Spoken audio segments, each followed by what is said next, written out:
अगर मैं अपनी आंखें बंद करके यहां बैठूं और कोई इस हॉल में आए तो मैं बता दूंगा कि किस तरह का व्यक्ति आया है। आप देखेंगे कि जब आप इस तरह बैठते हैं तो आपका दिमाग बेहतर काम करेगा, सच में।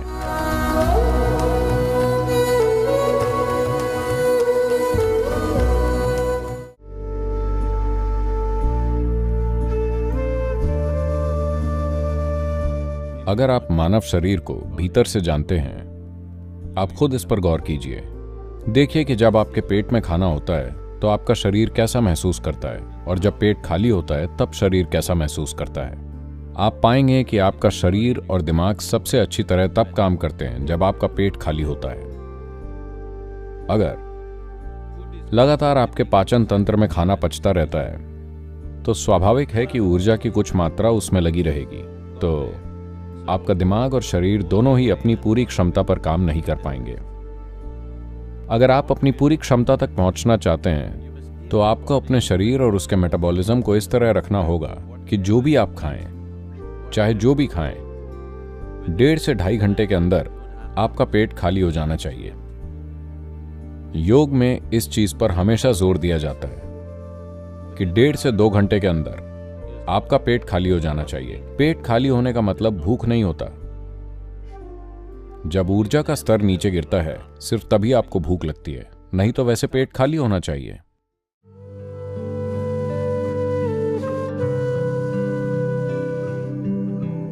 इस कोने में पत्थरों से बना एक मंडप है, एक पवेलियन, जहां हमने आपके लिए एक आदर्श ऑफिस सेट कर रखा है। कुर्सियों का लेवल नीचे है, टेबल का लेवल नीचे है। आप देखेंगे कि जब आप इस तरह बैठते हैं तब आपका दिमाग बेहतर काम करता है, सच में। मैं किसी चीज पर बोल नहीं सकता या उसमें जा नहीं सकता जब तक पालथी ना लगाऊं। कम से कम एक पैर तो मुड़ा हुआ होना चाहिए, नहीं तो मुझे फर्क समझ आता है कि मेरा दिमाग कैसे काम करेगा। अगर आपको यह फर्क नहीं पता कि कब यह काम कर रहा है और कब नहीं, तो आप एक गंभीर समस्या हैं। बस पालथी लगाकर कुछ समय बैठकर देखिए, रीढ़ को सीधा रखें। अचानक जानने की आपकी क्षमता, मैं आपको बता रहा हूं, अगर मैं आंखें बंद करके यहां बैठूं और कोई हॉल में अंदर आए तो मैं आपको बता दूंगा कि किस तरह का व्यक्ति आया है। अरे सद्गुरु, आप तो एक महान योगी हैं। बात वो नहीं है। आपके घर के कुत्ते को भी ये पता होता है कि नहीं? हाँ या ना? आपका कुत्ता सोफे के नीचे बैठा हुआ है। अगर कोई मेन गेट पर आता है उसे पता है कि कौन आया है। हाँ या ना? जो कुत्ता जान लेता है, आप नहीं जान सकते? No. नहीं, मैं आपको यह बताना चाह रहा हूं कि क्रमिक विकास की पूरी प्रक्रिया एक अमीबा से लेकर एक इंसान तक की असल में ज्यादा जटिल और उन्नत न्यूरोलॉजिकल सिस्टम की है कि नहीं? हाँ या ना? एक इंसान के रूप में आपके पास सबसे उन्नत न्यूरोलॉजिकल सिस्टम है। अगर एक कुत्ता भांप लेता है तो आप भी भांप सकते हैं। बात बस इतनी है कि आप हर समय विचारों की उलझन में रहते हैं, क्योंकि ध्यान देने की क्षमता जा चुकी है ज्यादातर लोगों में, क्योंकि वो अपनी स्क्रीन पर तरह तरह की रंगीन चीजें और वो सब देखते रहते हैं, तो उन्होंने ये क्षमता खो दी है। तो एक चीज है ध्यान देने की इस क्षमता को वापस लाना। योग का हर आयाम आपके ध्यान के स्तर को इतना ऊंचा उठाने के लिए है कि यहां जो कुछ भी है आप उससे ना चूकें। सब कुछ आपके अनुभव में होना चाहिए, सिर्फ तभी आप खुद को एक संपूर्ण इंसान कह सकते हैं। ध्यान न दे पाने की कमी को किसी योग्यता की तरह लेकर मत चलिए।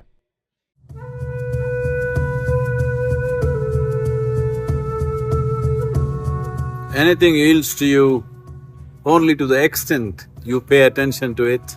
कोई भी चीज आपको उतनी ही परिणाम देती है जितना आप उस पर ध्यान देते हैं। इस संदर्भ में सांस एक बेहतरीन साधन है ध्यान देने के अभ्यास के लिए। ध्यान किसी विशेष उद्देश्य के लिए नहीं, बस यूं ही ध्यान देने की क्षमता।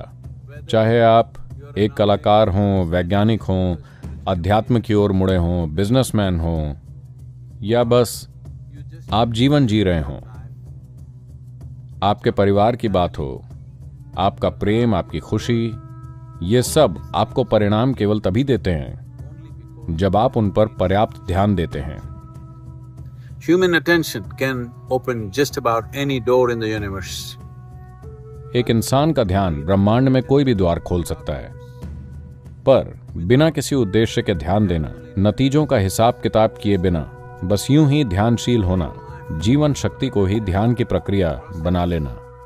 आपका ध्यान सिर्फ आपके मन से हो सकता है, या फिर आप अपने पूरे शरीर को ही ध्यान में लगा सकते हैं। अगर आप ये समझना चाहते हैं, अगर आप एक टाइगर को या तेंदुए या चीते को शिकार के लिए घात लगाए देखें, तो आप देखेंगे कि वो सिर्फ मानसिक स्तर से ध्यान नहीं दे रहा, उसका पूरा शरीर ध्यान दे रहा है, केंद्रित है, ऊर्जाएं केंद्रित हैं। तो अगर आप अपने शरीर, अपनी ऊर्जा को अपने मानसिक ध्यान में शामिल कर लें, तो अचानक से यह ध्यान एक जबरदस्त ताकत बन जाता है, जो आपके जीवन में कई पहलुओं को आपके लिए खोल देगा।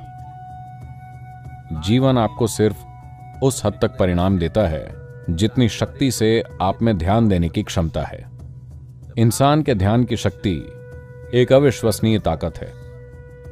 आपको यह सीखना चाहिए कि आवश्यक अभ्यास से इस ताकत को कैसे खोला जाए, अपने भले के लिए और सबके भले के लिए।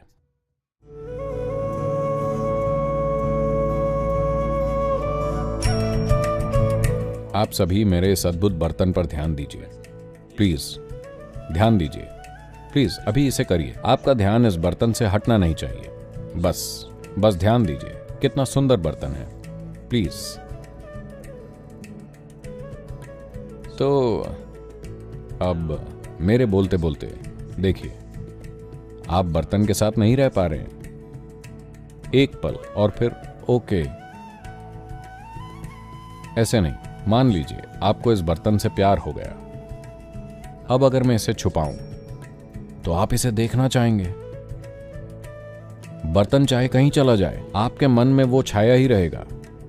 अब आपका मन इस तरह है क्योंकि आप भावनाओं से इससे जुड़ गए हैं। आपको बर्तन से प्यार हो गया और अब आपका मन लगातार इसमें लगा रहता है। तो इसी को भक्ति कहते हैं। यह ध्यान देने का एक शक्तिशाली तरीका है, ध्यान देने का एक सहज और आनंद भरा तरीका। अगर आप किसी चीज पर फोकस करने की कोशिश करें तो आपको सरदर्द हो जाएगा, पर अगर आप किसी चीज से प्यार करने लगें तो आपका उस पर 100% फोकस तो रहेगा ही और आपको सरदर्द नहीं होगा। आप परमानंद में रहेंगे। ये मन को इस्तेमाल करने का ज्यादा समझदारी भरा तरीका है, बजाय उसके जिसे लोग दिमागी बुद्धि के रूप में जानते हैं। A devotee has a completely different perspective of life. एक भक्त के जीवन की एक अलग ही समझ होती है। ये बुद्धिमत्ता का एक अलग आयाम है, जहां वो उन चीजों तक पहुंच सकता है जिसकी दूसरे कल्पना भी नहीं कर सकते, सहजता से, खुशी से, क्योंकि वो भावनाओं से शामिल है। उसका ध्यान बिल्कुल पूर्ण है। और आप जिस पर भी ध्यान देते हैं, अगर आपका ध्यान पूर्ण है तो जीवन का वो आयाम निश्चित ही खुलेगा। वो परिणाम जरूर देगा, दूसरा रास्ता नहीं है।